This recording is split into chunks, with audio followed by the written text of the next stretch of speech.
welcome to Keep the Bastards Honest, the podcast of the Australian Democrats. I'm your host, Elana Mitchell, and on this episode, we put together our budget wish list. The time of the federal budget in Australia is a strange mix of theatre and finance, and none more so than the first budget of a new government. The budget that will be handed down on May 9th is technically the Albanese government's second budget, since they held a budget in October last year to tidy up some of the more egregious pre-election expenditure the outgoing Morrison government had committed to, like the weird commitment to the Governor-General's Future Leaders Foundation.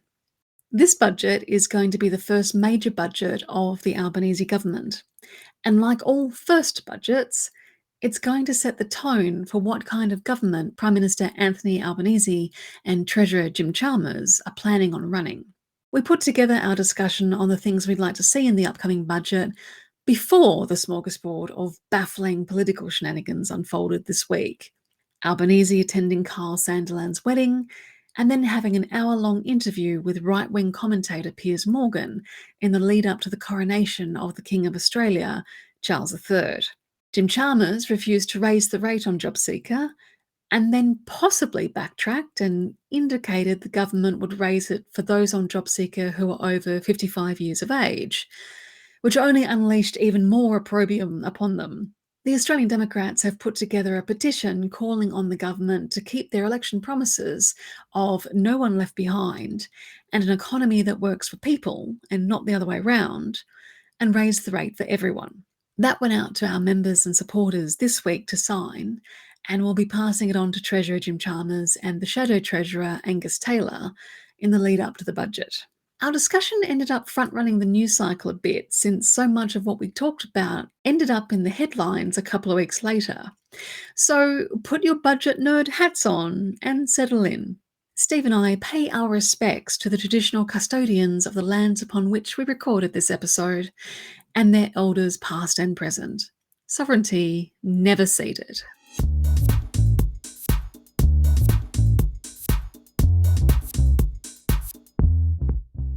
So, budget time. This feels like it's come up very, very quickly. Well, we've only just gotten over the October budget. The Labor Party went into the election with a series of promises. They came out of that, they looked over the books, they identified things that they could do quickly, and in October we had that mini budget. And there were a few things that were put in play at that point, some things that were promised at the time that aren't going to start for a while, like the changes to paid parental leave, the childhood, early education and childcare changes that are coming in on the 1st of July as well, like those sorts of things which they felt needed to be identified and costed quickly. And I think equally there were a few things that they just wanted to put the kibosh on pretty quickly and say, no, we're not going to do that as well. Leadership school. And it wasn't all that long ago, like it was basically just before Christmas. So we have indeed had a budget not that long ago. I mean, we had a very exciting year last year. We had a year of two budgets. Yes. And that October budget, I think, was super important because the official May budget the coalition delivered, not in May, would have been in May had we not had an election. It was earlier, right. I think in March or April. It was very much an election budget and kind of a waste of an opportunity on all levels, which people can go back to and listen to our post-mortem on that budget. Yeah.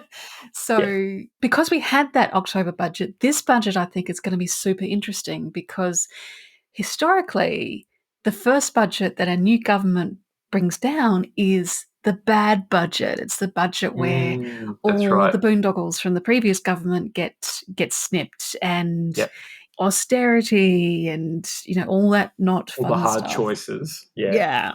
And it's been interesting that there doesn't seem to have been many leaks. I mean, granted, we're still a few weeks out from the budget, but there doesn't seem to have been many leaks, in sort of foreshadowing what's going to come in the budget. The mainstream media are sort of touting, this might be the austerity budget, and because of cost of living and inflation and all those boogeymen. It's going to be fascinating. Yeah. And I think the Treasurer is still playing that angle of repair and restraint and walking this fine line between providing cost of living relief whilst not exacerbating the inflation problem itself. You've got the Reserve Bank doing their monetary policy thing. What you don't want is the government putting in place fiscal policy things that work at cross purposes. So, those two groups need to be aligned, and hopefully they will be, but they will see. But this budget comes at an interesting time for the economy, not just for the Labor Party, effectively 12 months after the election, but at an interesting time with the economy where we do have historically high inflation. It did come down a bit in the last set of figures, so it's dropped below 7%, but it's been as high as 8.1%, I think, in seasonally adjusted terms pre-Christmas. It's now down around 6.8, and the indicators are that it's coming down further as the effects of 10 consecutive interest rate rises flow through into the economy. So there's that. We've got very low unemployment. Unemployment at the moment is at levels that we haven't seen since Whitlam was around and was running the show. That's a significant thing to keep in mind. Inflation at 3.5%. We've got 500,000 unemployed people in Australia, people who want to work and can't find a job that suits. There are about 400,000 job vacancies, and that's an indicator that the labour market is tight, but we don't have high wages growth. So wages growth is back down around 3.5%, more in line with where the Reserve Bank wants inflation to be. If inflation's at 2 to 3% and wages are at 3.5%, then that's all nice. Interest rates are, even though they're much higher than they were, interest rates are essentially at what the RBA considers a neutral setting. That sort of 3 to 3.5, they're at 3.6, is considered a sort of a neutral setting in relation to inflation. Fair enough. But real wages are going backwards. Real wages are going backwards to the tune of 4%, 3.5% per year. That's not a good thing. We're back at levels in terms of purchasing power that we haven't seen since 2010. So it's an interesting time for the Treasurer and for the federal government to be announcing a budget where the economic conditions are good in some cases, uncertain in others. The GDP growth is basically flat. So the risk of tipping the economy into a recession is very real. Households are hurting absolutely because prices keep going up quite a lot. There's a rental crisis, housing affordability crisis. They can't not address some of those things, but at the same time, they can't necessarily just pump dollars into the economy like the coalition used to do. It's just, like, here's your wads of cash, $300 thing or a $250 thing or a $750 thing that they would just, splash out into the economy, because it's just like touch paper, and it does just go straight against trying to control inflation. So it's going to be an interesting one. There's no, hints yet.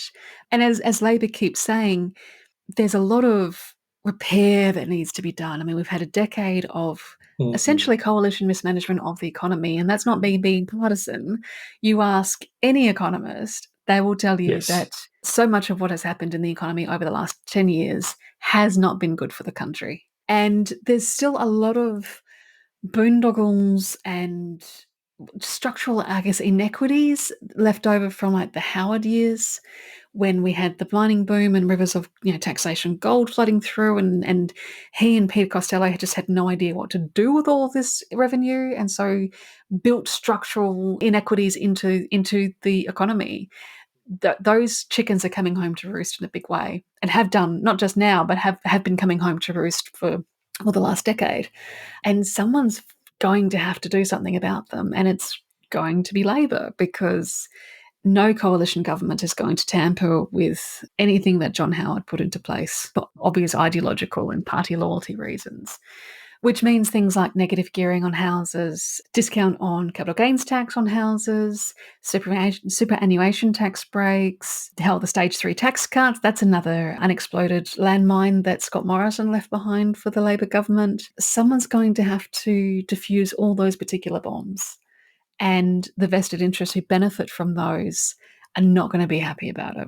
A lot of those structural inequalities that are causing us a great deal of issues. You mentioned capital gains tax and negative gearing. They not only cost us in real terms, in terms of money lost to the economy, money lost to the federal budget, things that we can't be spending on social programs and investment in productive infrastructure and all of those sorts of good things.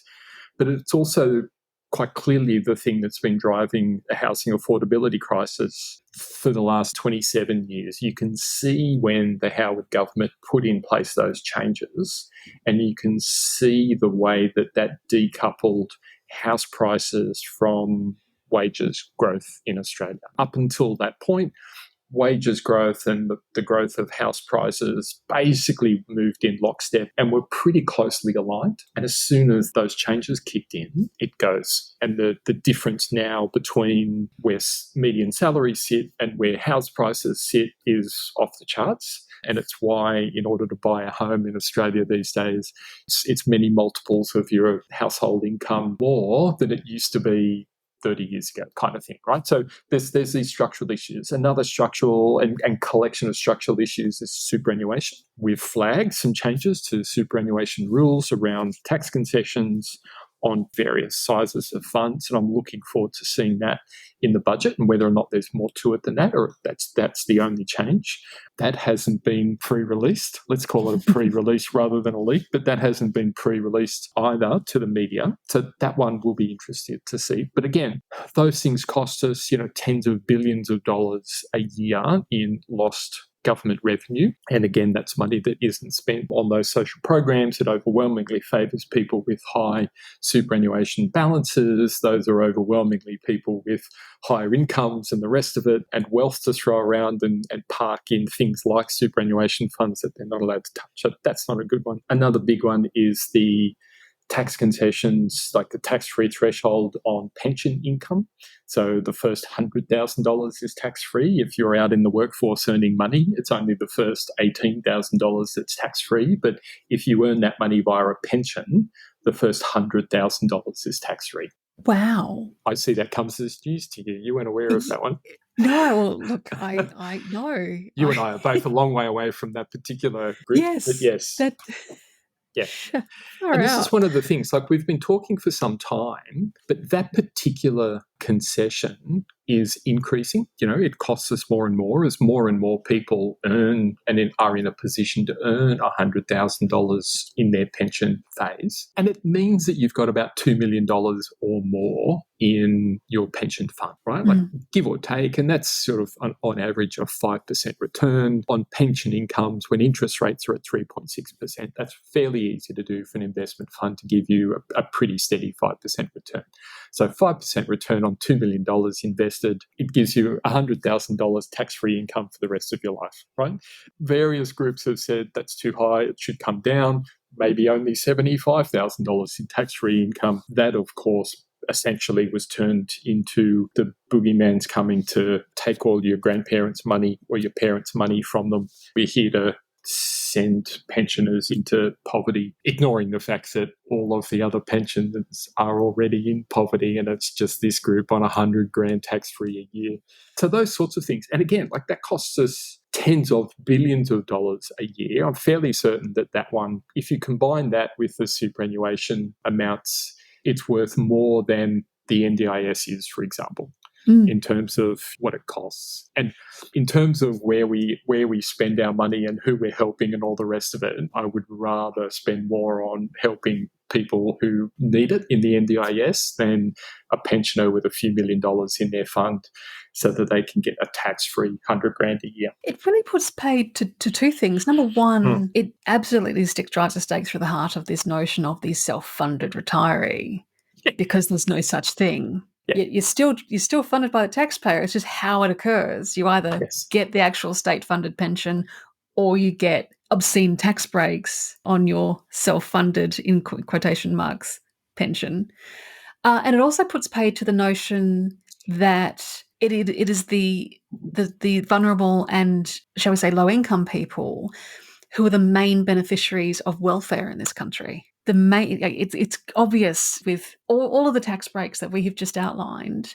from property, from superannuation to your post-superannuation pension phase, the chief beneficiary of welfare in this country is the well-off, which is obscene. If most people realise that, I think they would be quite upset. Those structural elements to the budget are unlikely to be touched in any significant way. And yet, to your earlier point, now's exactly the time to do it. It's your first year in government. It's your first budget. If you're going to piss people off, now's the time to do it, when the changes have an opportunity to actually flow through into the bottom line and show real benefits. Changes to just a few of the things that we've talked about could get us very, very close to about a balanced budget. So, for example, reducing, not removing, but reducing the capital gains discount on investment properties, for example, and reducing the amount of negative gearing that can go on would save us $10, $12 billion a year. If we reduce that $100,000 pension limit down to $75,000, it would save us billions of dollars a year.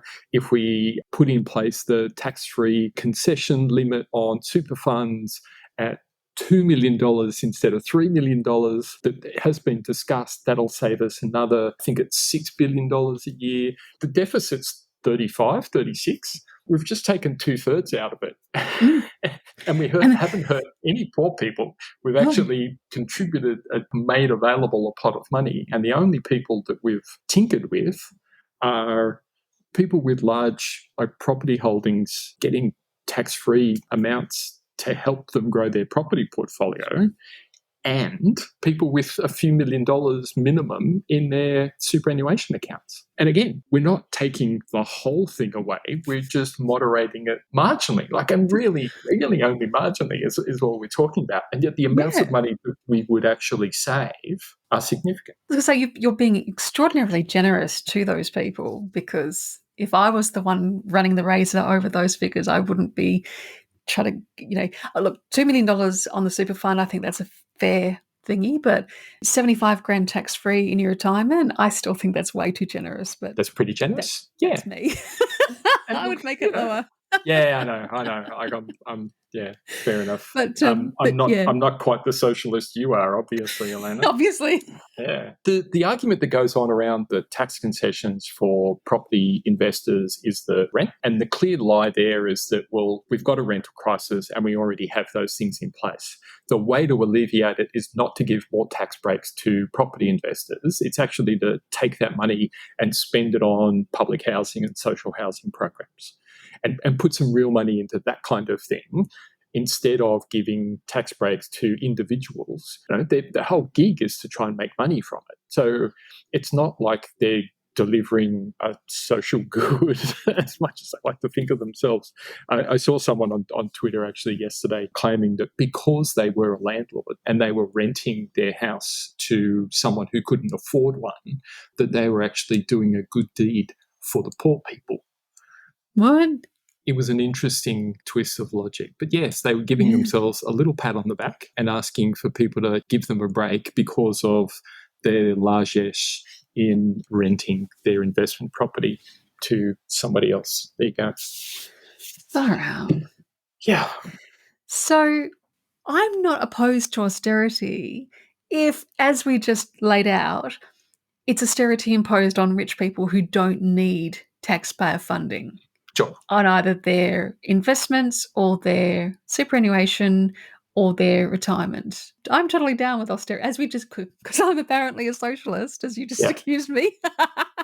Rampant socialist. Rampant, yes. Yeah, militant socialist. I'm totally down with austerity on rich people, but I don't think that's the austerity that the media is trying to whip up, and it's certainly not the austerity that the Reserve Bank has been laying on people over the last 10 months with its interest rate rises. And so just before we jump into that, because I've just occurred to me, there's an interesting opinion piece in the 9 newspapers today from Malcolm Knox, and just asking the question that we've just asked, which is, at which point does the Labor Party and the Albanese government find, I guess, the ticker to actually do something bold in this budget? Because this is the budget in which they realistically should be doing it. And his argument was that they are sort of behind the curve on where the electorate is, that the electorate has elected Labor governments across the mainland. Their opposition is in disarray. When are they going to let go of the trauma and the fear of big and bold reform because of their loss of the 2019 election? Yeah. Because he said they keep blaming the product and not the salesperson for that loss, which is, I mean, sorry, Will Shorten, but yes. Yes, and. Yes, and. But it was quite interesting because I think it sort of nailed the question that has been bugging me as we've been preparing for this podcast, which is what's it going to take to rip the Band-Aid off some of these deeply structural flaws in our economy and our society that it's causing so much, short-term pain and grief for people who are either getting clobbered with high interest rates on a house that they've just bought in the last 12 months or 2 years, or the people who are either struggling to hang on to the rental property they have or are facing homelessness because they can't. It's the enormous wasted opportunities for the country as a whole. We've turned our housing market into a speculative investment vehicle as opposed to being shelter as a human right. Yep. And our companies and our corporations have become incredibly lazy alongside of that. Corporate investment is at record lows, and Australia used to be viewed as the lucky country or the country of a fair go or an innovative country. We're none of those things anymore. So with that frame, what are we hoping the government will do? So what I'd love to see happen is at least some of those structural issues get addressed. Pick one, right? Just pick one and go for it and see what happens. Superannuation, the pensions, the capital gains and the negative gearing on investment properties, those are just three. They're not the only ones, but those are three good ones.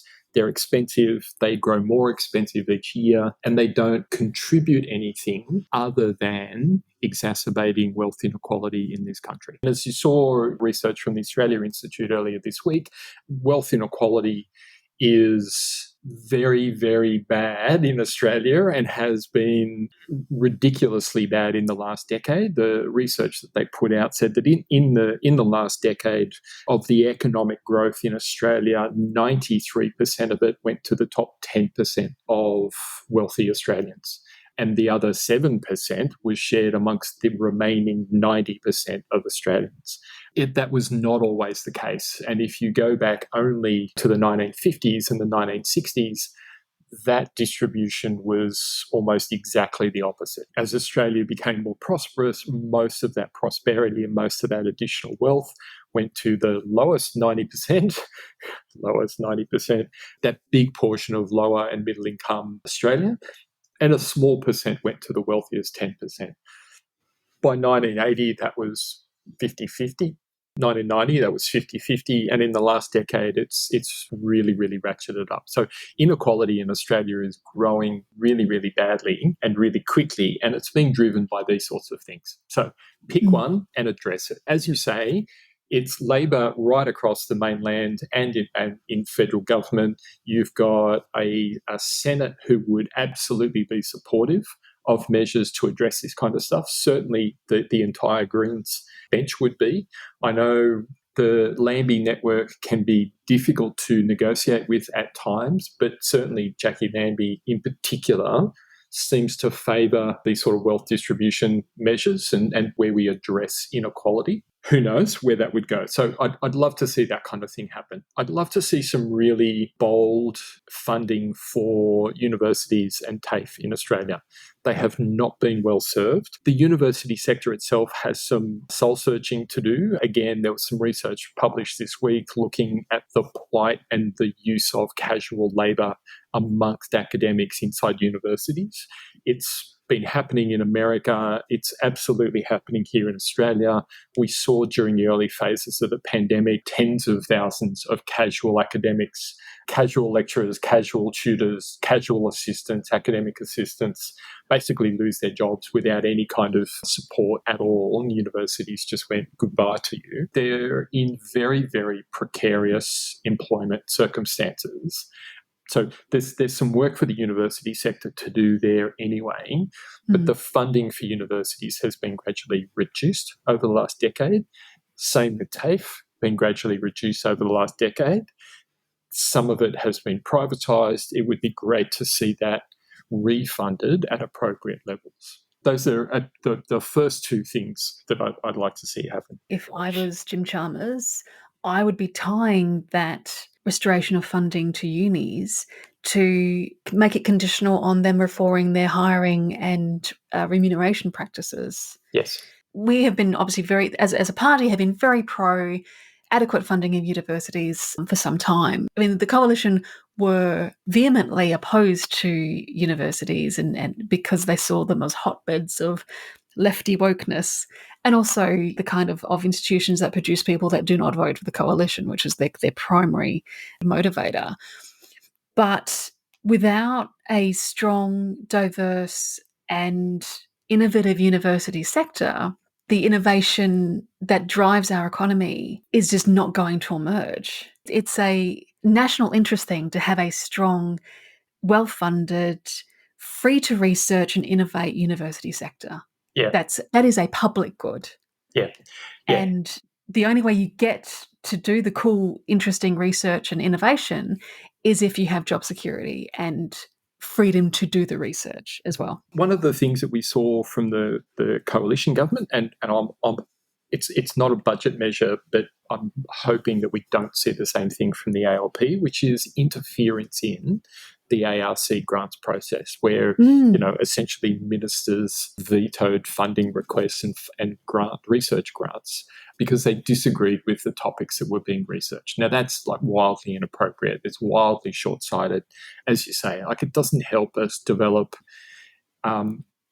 all across our economy, whether it's innovation in agriculture, innovation in telecommunications, innovation in renewable energy, where we have a really strong history of commercializing good ideas out into the world. That's absolutely been shrinking over the last little while. But equally, our ability to spot and respond to crises like the COVID pandemic, like climate change, is also limited in a long-term way by reducing funding for university research institutions and the people who work there.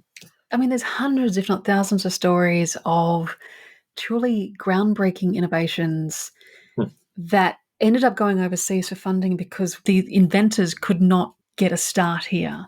The guy that invented voltaic solar panels, he was a University of New South Wales, my alma mater graduate. Yep. And he's now a billionaire in China because he went home to China and got the funding he needed.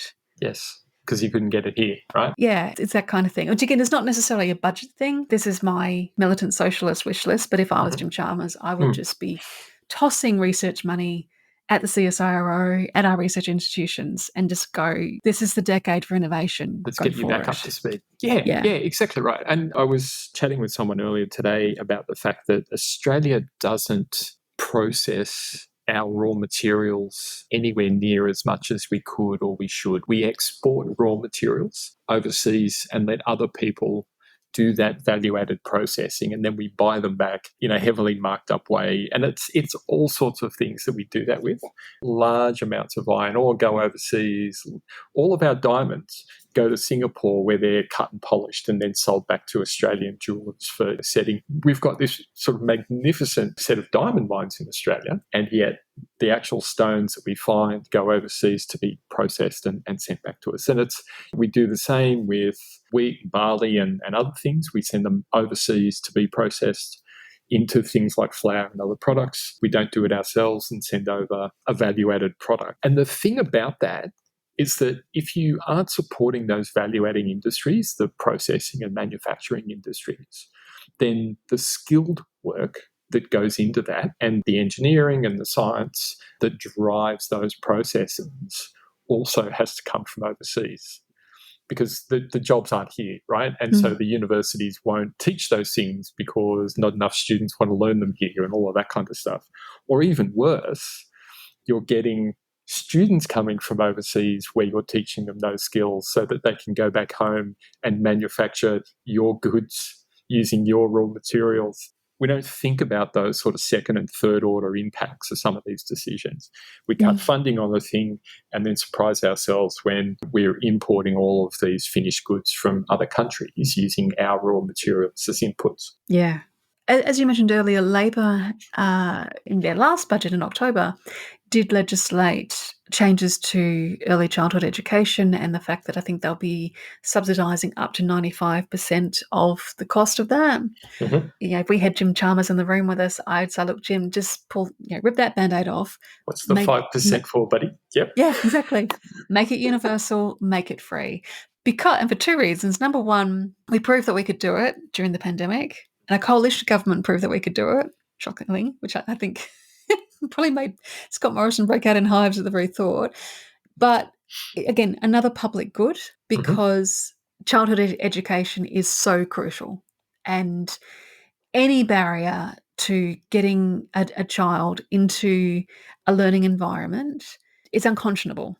And the third thing is, it is in itself anti-inflationary, as It is. Richard Dennis from the Australian Institute has pointed out a number of times. Yes. So if you want to combat inflation, That's a take good way to do away I think for a family with children, the only other cost greater than the cost of childcare to their family budget on a weekly basis is the cost of housing.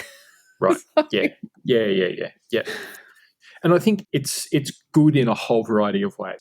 Another one of those ways is that for every dollar we spend on early childhood education, we get back $2 and something in other benefits. It gets women into the workforce. It helps address the gender pay gap. It helps address the issues with superannuation and retirement incomes for predominantly women. It has kids starting their socialisation and their learning at a younger age with professionals in consistent environments, all of those sorts of things, which are advantageous as well.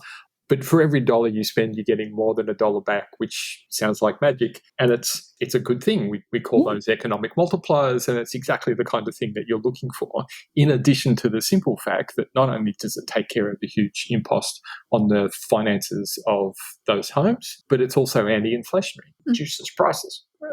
And also, it makes sense. I mean, Steve, if I came to you and said, hey, here's an investment where you would get a 200 or 250% return, would you turn me down? Well, apparently, if I was the Treasurer of Australia, I'd say, you're just going to have to wait 6 months, which is what he did. It was really, really remarkable, because one of the calls was, let's bring it forward to January 1. Let's start the year. Instead of waiting till the 1st of July, let's bring it forward 6 months and do it in the 1st of January. And he said, well, we've got to think about how we spend that money, and we don't want to bring it forward because it'll cost us extra. And then followed it up with, even though we know that it's an economic multiplier and we'll get back more than whatever run the pressures at the mint, buddy. Just yes. we're talking, and in relative terms, it was only $400 million. It was not that high a thing at all. And he probably would have gotten $1 billion back in terms of economic activity 12 months after that. Yeah. And look, of course, an alternative is that we make it easier for parents to spend time with their kids and not have to work and all of those sorts of things, so that either parent can actually stay at home and spend that time and invest in the child's education and that kind of thing as well. There is that opportunity as well. I'm going to put my militant socialist hat on and go, Steve, why don't we do both? Why don't we give people choice? Why don't we do both? We could actually do both. Yes, we could do both. So, I'd love to see an expanded version of that program. So it was announced in October. It's due to kick in on the 1st of July. It will certainly be raised again in this budget, just to confirm that it's coming. I would love to see expansions to it. There are some limitations on it, as you say, the level of funding is capped. I'd love to see it increased. I'd love to see it expanded, because it's also only for kids that are aged between certain amounts or something. I'd love to see those things broadened. Absolutely. Another one that I'd love to see, we've had pretty much a decade under the coalition where they've been funding national infrastructure, or they've been funding large-scale infrastructure projects in Victoria, in New South Wales, in Queensland. We've been looking at Inland Rail as one of those things. But I think the Infrastructure Australia pipeline of investment has been $100 billion strong over 10 years kind of thing. And they keep adding another $10 or $11 billion each year on the end of that funding. And it's It's not really being well directed, I have to say. Like, if you think about that amount of money and what we might spend that kind of money on in large infrastructure projects, spending it on things that help cars get on the road and get around, which is a large chunk of it, instead of spending it on things like public transport infrastructure, active transport infrastructure in our major cities and between regional centres so that people can use bikes, putting that money into renewable energy infrastructure, again, sort of that large scale infrastructure that you might use. $100 billion over 10 years could actually have been used to fund some really useful things. We've spent it on, as I say, in a lot of cases, we've spent it on widening roads and upgrading highways and freeways and that kind of thing, which is incentivizing the kind of behaviour that we want to see decline. Realistically, we want to see less people driving cars. We want our cities to be set up so that people are more comfortable taking public transport, sort of bus, tram, and rail, or cycling and walking. And most of the investment in that large pot of funding has not gone towards those things. And it would be great to see this government come out and say, as part of our commitment to decarbonise the economy and move away from fossil fuels and reduce our reliance on those things and improve our fuel security, as well as promoting healthier lifestyles through active transport and more livable cities. I could keep going on. The benefits are actually quite large. We're going to invest in the following things instead. That would actually be really useful, and it would better align with that goal that we have on a broader scale of how do we reduce our emissions and how do we improve the health of our cities and our citizens. Look, I mean, rolling out a national electric vehicle recharging network, and particularly into regional areas, so that the range anxiety that people have, that's one of the many things that stops them from buying electric vehicles, could be alleviated. Just putting it out there. I had someone say to me today, and they live in regional WA, just east of Perth. They're a couple of 100 kilometres east of Perth. And they were saying, look, we just can't possibly support an EV out here because a round trip to Perth is 400 kilometres and we couldn't possibly do that with an EV. Of course you could. Easy done. A new electric vehicle has a range of 500-600 kilometres easily, and the infrastructure is in place in places like Perth. But it's not visible enough. And it's not the no-brainer that it is to put petrol in your vehicle. Petrol stations everywhere. They see charging points almost nowhere, and they have that hesitancy that says, I don't know. West Australia is a big state. Australia is a big country.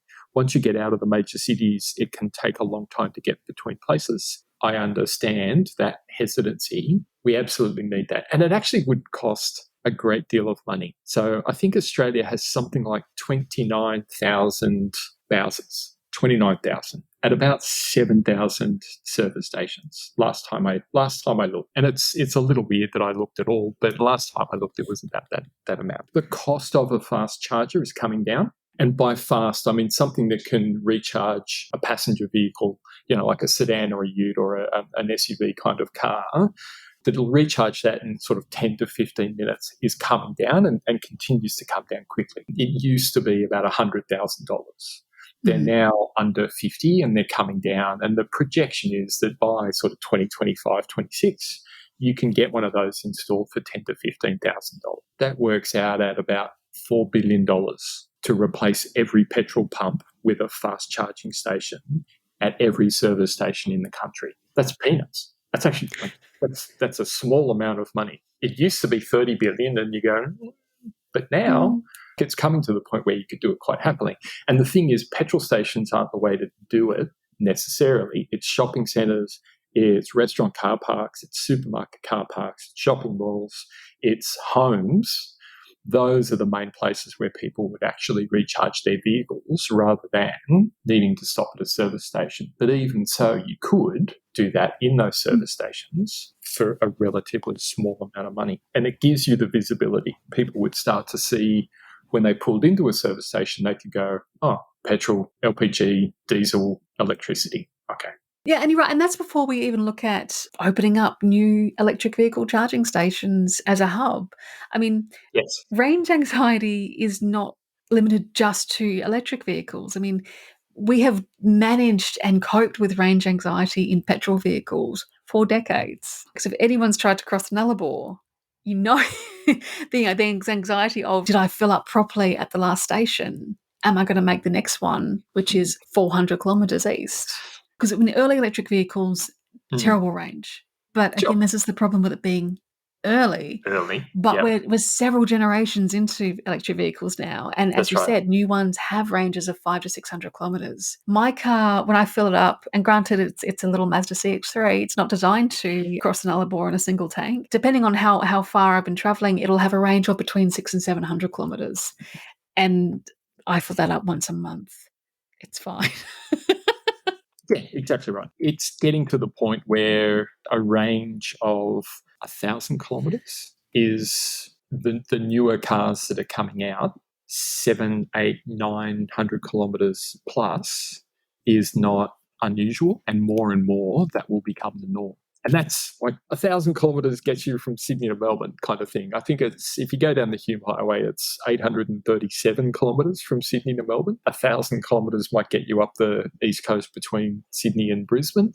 Like, these are not short drives at all. And there are plenty of places to stop along the way, and you would absolutely want to. And on the flip side of that, we see reports over the Easter long weekend at the sort of one of the popular stopping points on that drive from Sydney to Melbourne at Gundagai of electric vehicles stacked up waiting to get access to one of the 4 charging points that the local petrol station had. Why should they have more than that? But obviously on a busy Easter long weekend, they were in demand. And so people see that image and go, oh crap, I don't want to be that person. I don't want to be stuck there for some indeterminate period of time on the way to recharge. So I'll stick with my car. So like that kind of investment in the infrastructure can be done. It can be done relatively easily, but the message that it sends and the confidence that it gives will really help push electric vehicle take up in Australia. The other thing that I'd love to see, and again, I'm not convinced it's a budget thing, but finally see the introduction of some fuel standards in Australia. We don't really have them. We're some of the worst in the world when it comes to particulates and emissions standards in vehicles sold in Australia. But we're way behind Europe and we're way behind America. And as a result, the cars that are sold here in Australia can't be sold in China, they can't be sold in the European Union, and they can no longer be sold in America or in the United States because they're too dirty and not efficient enough. And yet that's basically every car that's sold in Australia doesn't meet those standards. Until we have stronger standards in place, the impetus for car manufacturers to really work on the sale of electric vehicles in Australia and push for the infrastructure that's needed to support them isn't there. And so we end up with these really sort of lackluster sales of EVs in Australia. And it's really startling considering the crumbling of American infrastructure and the, shall we say, historical willingness to not let health and safety standards get in the way of making a profit in America, considering that in 2023 there are cities in America who do not have clean drinking water. The fact that their fuel standards are better than ours is really quite startling. And as you said, may not necessarily be a budget measure, but it is a cost of living measure because introducing stronger fuel standards in this country will actually save Australians money. Yes. I mean, you can recharge your vehicle for cents. When I try and refuel my vehicle at the petrol car that I still have, $80, $90. If I'm lucky, it might only cost me $80 kind of thing. I don't drive it very much, which is fortunate for me, but like that money would disappear. So instead of spending a few $1,000s a year on fuel, you're spending dollars on electricity instead. Like the cost savings are enormous. We mentioned the fact that there hasn't been much in the way of leaks and sort of pre-announcements, but one of the ones there has been the announcement around funding for some of our major cultural institutions. Yes. So there was a pot of money indicated for the National Gallery and the National Archives and the National Library and these sorts of groups. Sort of 5 of the big ones were getting a significant funding boost. And it kind of started the process of rebuilding and replacing funding that had been etched away by the previous coalition governments over 9 budget cycles. So I'd love to see that extended. What they've done is good. Obviously, that's going to be the bit that we hear about in the budget. It's unlikely that they announced part of what they're going to announce. But I think that kind of thing, the proper funding of our cultural institutions, we've had this sort of ongoing fight for proper funding for the Trove going on for the last sort of 6 or 8 months to make sure that that cultural institution could continue its very, very valuable work. It's received the funding that it needs, that kind of thing. But like these sorts of major cultural institutions shouldn't be left to the whims of the politics of the day and really need to be supported. The other thing that I haven't heard yet, though, that is increasingly obvious that we need is some kind of whistleblower protection body or agency. There are a number of cases going on at the moment with the likes of Bernard Collery and David McBride, where you've got these people who have gone very far out on a limb to draw light into some of the darker recesses of our federal government machinery, like the Department of Defence, like the ATO, and like the federal government, and draw attention to their wrongdoing, and literal wrongdoing, and they are the ones being punished for it. We don't have good whistleblower protections for either the whistleblower or the journalists and lawyers who represent them and help share their stories. The Democrats have advocated for a whistleblower authority that has that ability and has the authority to look after people who take that step. Democracies are stronger when you have that in place. Transparency is good for a good, healthy democracy. The National Anti-Corruption Commission, which has been announced in the October budget, so funding for that should be confirmed in this one. But a whistleblower program has not been announced, and I'd really love to see it included. It really is a key pillar of that sort of integrity system that we at the Democrats have been talking about for some time. And it's one of the key ones that's currently missing. Yeah, that's a really, really good point. And I think probably the elephant in the room that I would really like to see, that we have been banging on for some time, and I have to confess I have no confidence whatsoever that we will see, is raising the job seeker rate. Because no. and because we have no indication yet if the stage 3 tax cuts are going to be amended, abolished, or made anything less than the utter obscenity that they are at the moment. And with the recent AUKUS announcement of spending close to $500 billion on, as they like to keep pointing out, not just submarines. It's a whole other thing, but mostly submarines. For a man who grew up in public housing, for a man who benefited from the welfare state in this country as a child and probably into his teenage years, to take on the role of Prime Minister and then turn to the most vulnerable in this country and say, I'm really love to help you, but we just can't afford it. Because we've spent all our money on submarines. Yeah, or tax cuts for rich people. Yeah, no, it really does not sit well with me. And I think and the media love to frame things, this is a test. This is a test for Albanese. It's a test for Jim Chalmers. It's a test for the Albanese government. And lately they've been doing it with The Voice and the quagmire that Peter Dutton has got himself stuck in, because this is a test for his leadership, because at least they're both siding it. But this budget, I think, will genuinely be a test for the Albanese government on not just what kind of government that they want to be, but what kind of society they envision for the country. Because harking back to Malcolm Knox's article, he really landed on the point that the electorate collectively, I think, has decided that we want to be a different country. Yes. And we want to be better. And because Knox highlighted the fact that a lot of the people who benefit from the obscene welfare for the wealthy state that you and I have spoken about at the top of the episode, they turned on the people who delivered all of that and reduced them to a rump, especially in WA, but in a lot of other places, and also federally. And have gone, yes, we benefit from the tax cuts and all this sort of stuff, but we don't find this acceptable, and we want better outcomes for the less fortunate and the vulnerable and all that sort of thing. And change the government, not just federally, but across the mainland, in order to achieve that. And if the various Labor governments do not step up to that challenge, like it really will be a test for them. Knox has pointed out that they seem to be learning the wrong lessons for their defeat in 2019, that having finally taken on government in 2022, they seem to be very nervous about pulling the levers of government and actually doing anything. Yeah. And to be fair to them, as we've said before on other episodes, they are very much a doing things government. They've achieved a lot in the last 12 months. Yeah. But a lot of that was either easy or it was the low-hanging fruit. We're now getting into the hard stuff. And they're also probably learning the lesson, heeding the lessons from the Whitlam government, who really did transform the government, but at horrific cost to their own government, because you could probably look back at the Whitlam government and go, yeah, they moved too fast, too soon, they did too much. So many of the ways in which Whitlam changed the government are still with us today, which is a testament to the vision that he had.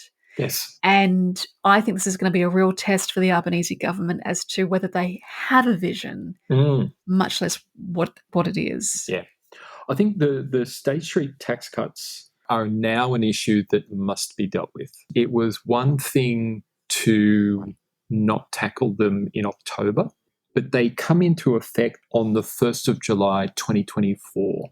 So from that point, you will not be paying as much tax if you are one of those higher income earners, right? The problem that's going to happen after this budget, so let's say they don't do anything in this budget, right?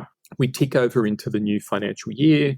It's 1 July 2023. We're now 12 months away from the start of those tax cuts coming into effect. At that point, the time to deal with it would be in the next budget. It would be in the May budget in 2024.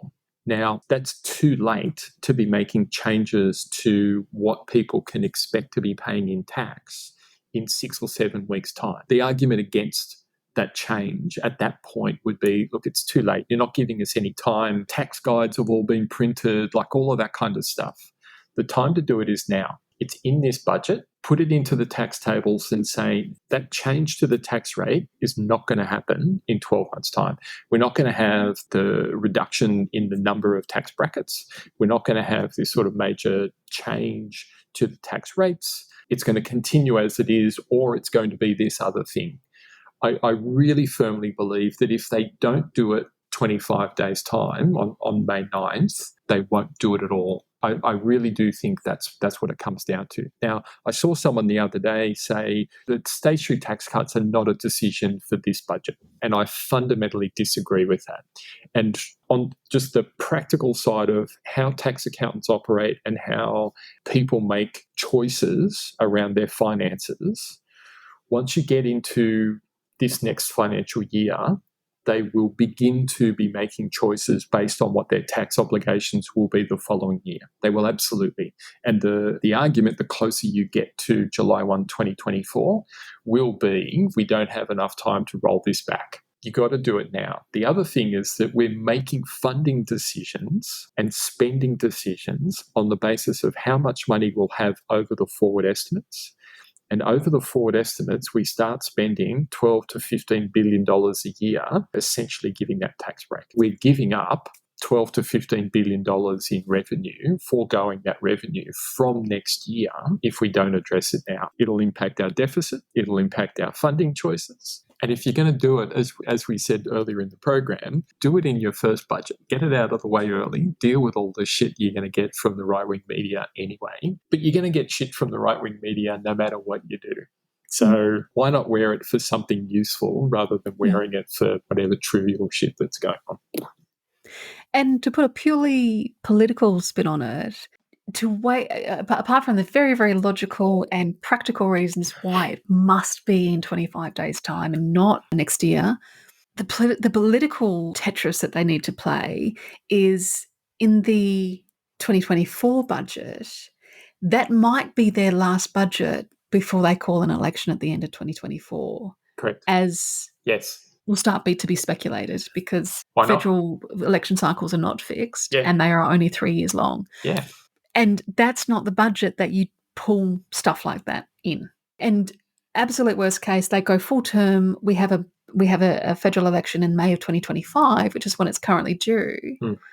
then they need to call an early budget in 2025. And it's already in by then, right? Like it's Exactly, already yes. started. You're now increasing the tax burden on people in the lead up to an election. That never goes over well, as we well know. So it's bad policy. Like it doesn't make sense from a policy point of view to put that money out into the economy and concentrate it in the hands of high income earners. That's not where the issue is. You know, the issue overwhelmingly in the economy is the disposable income of low and middle income households. And the poorer, the more exacerbated that issue is. So if you're going to spend $12 to $15 billion a year increasing the spending power of households, do it at that end of the income scale and not at the high end. So it's bad policy.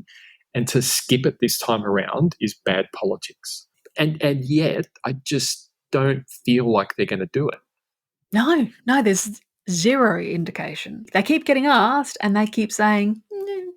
And just it's like a super quick recap for people who might be going, what on earth are you, like, what are the stage 3 tax cuts? Why are they called stage 3? Yes. These are coalition tax cuts. Stage 1 and 2 were aimed at lower and middle income people, and they wedged the then opposition Labor on them by insisting that all 3 stages of tax cuts be passed legislatively as one package. They were totally fine with the stage 1 and 2 ones because, again, they were doing the job that they needed to be done and giving tax relief to people who actually needed it. But the only way to benefit the lower and middle income people who needed tax relief was to agree to these stage 3 tax cuts.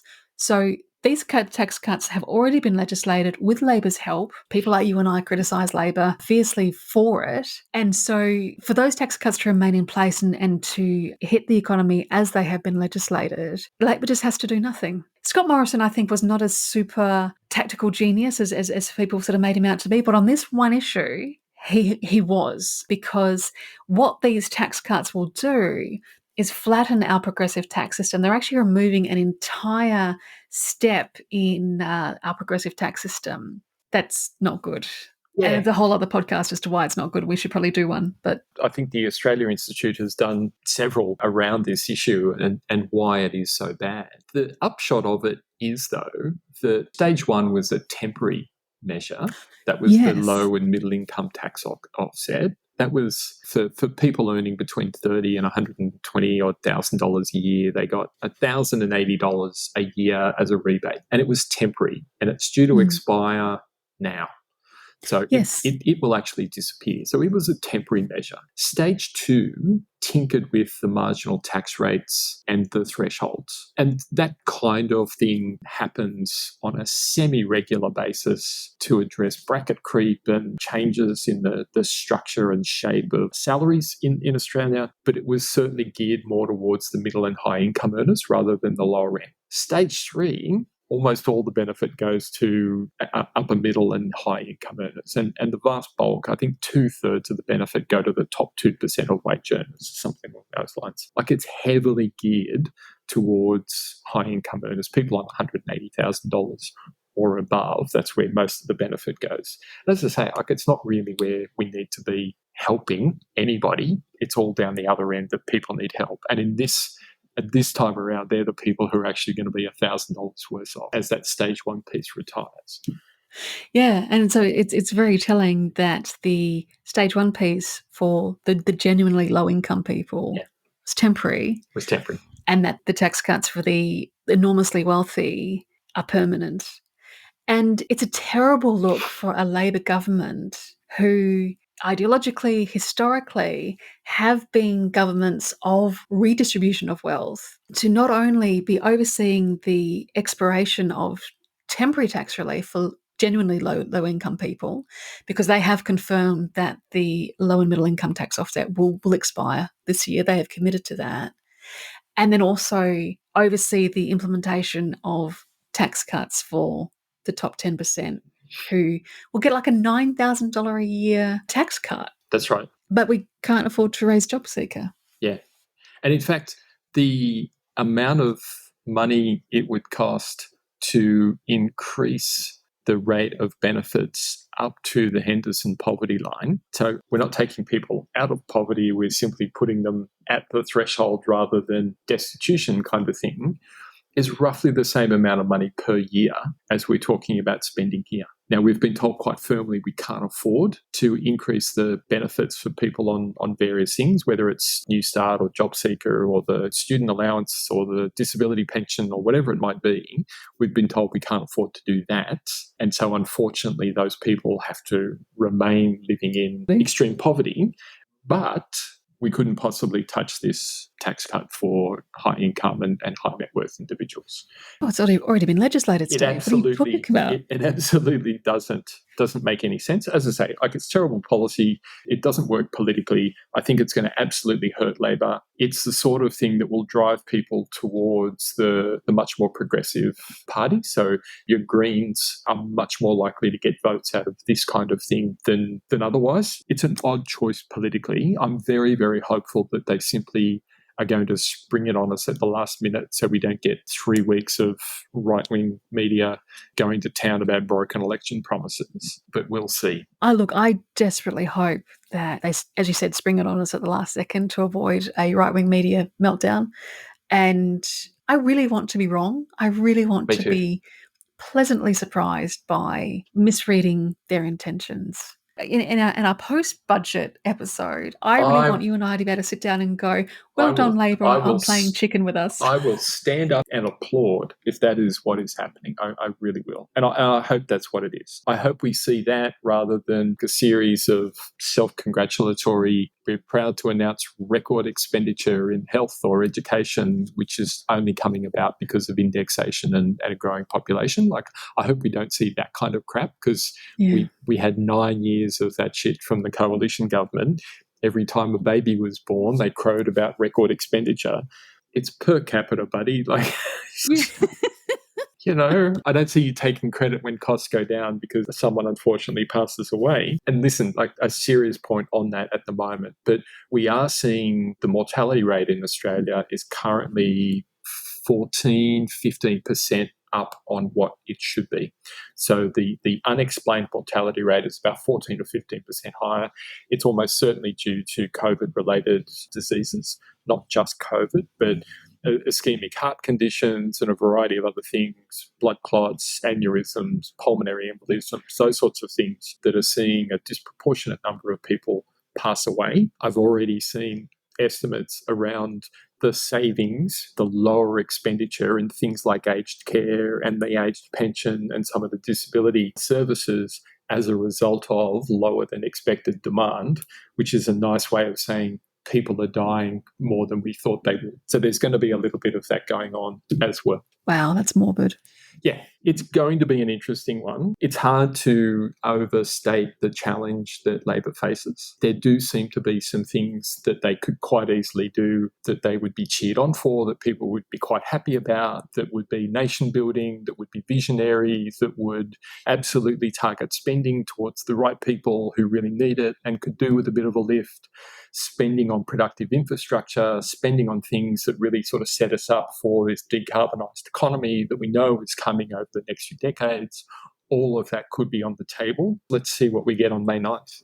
Let's hope, because I think you and I think many people like us spent 9 years crying out for a government with a vision, a government that gave a shit about the country. And Albanese, on election night, when Albanese committed to the voice and the full implementation of the Uluru Statement from the Heart, I think so many of us just went, oh, thank goodness. We got there. We did it. Yay. Yay. And breath of as fresh I said, air I think type stuff, right? Now the country can start to achieve its full potential.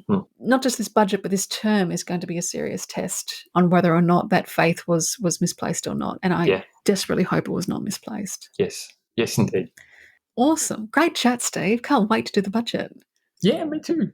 It's going to be a fun one. We promise to focus on the policy more than the politics, as we always try to do. And I think there's going to be a lot of policy to dive into when it's finally delivered.